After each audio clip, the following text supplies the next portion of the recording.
LSU's 2011 recruiting class ranks 10th in the nation.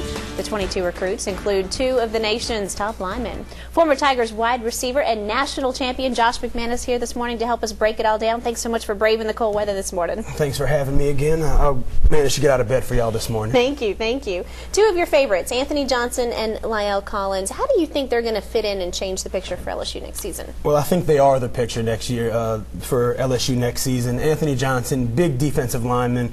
Everything you need in a defensive lineman. He's already enrolled for the spring. He reminds me very much of Ricky Jean-Francois. As we all know, he was the defensive MVP in the national championship of '07. In stature and in playing style, they definitely resemble each other. Anthony Johnson's a lean 300 pounds. I know you're wondering what a lean 300 pounds is, if there is such a thing. What that means is he carries his weight very well. He gets, great first step off the ball, can cause problems in the backfield, being a quicker guy amongst a, I would say a little bit under-talented or less talented offensive lineman that he'll face. On the flip side, Lyle Collins is the Anthony Johnson of the O-line. Big guy. We've seen our offensive line at LSU struggle in years past, maybe 2 years ago when they were a little younger, into the seasons that have transpired, just recently. Couldn't quite get a hone on good quarterback play. The running backs situation was a little bit shifty with injuries, but now they've got all that revamped. Got a seasoned offensive line for Lyle Collins, hopefully, as Coach Miles says, to step in and contribute right away. And with the departure of Joe Barksdale, it looks like it might be the case. And speaking of departures, we've also got some shoes to fill over on the wide receiver side, and we've got Jarvis Landry and Odell Beckham Jr., who was with us yesterday morning.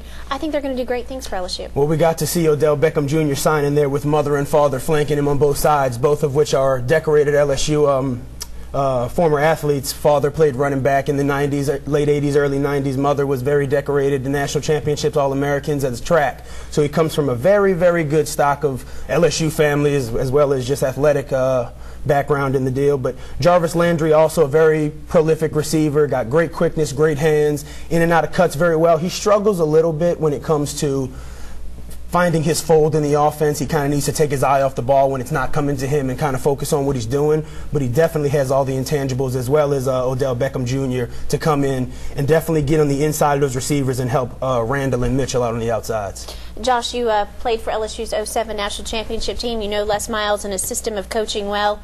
What do these new recruits need to expect as they try to matriculate and work themselves into Miles' system for next year? Well, first they got to deflate those heads a little bit. We all watched ESPN yesterday and saw that we're the number 10 recruiting class, but now we don't pay Coach Miles necessarily to win 11 games in the season. We pay him for these, to go on these recruiting trips, to get these young men to buy in to what we're doing at LSU, to come in, win you a ring or two. And when they get there, it's the attention to detail, not only on the field, but as well in the classroom. Coach Miles, we would have meetings at Tuesday, 2 o'clock, that would just disrupt your whole day, but it was for Coach Miles to make sure we were all accountable and doing the right things. And with these 22, 23 guys coming in, he's going to have 22, 23, 24 new heads to look after with the other 100 that he's gotten running around at football ops right now. As soon as you get one class broken in, you lose them and have to do it all over again. Pretty much. Josh McManus, thanks so much for your insight this morning. We hope to see you again as LSU football ramps back up. Thanks for having me. Keep it right here.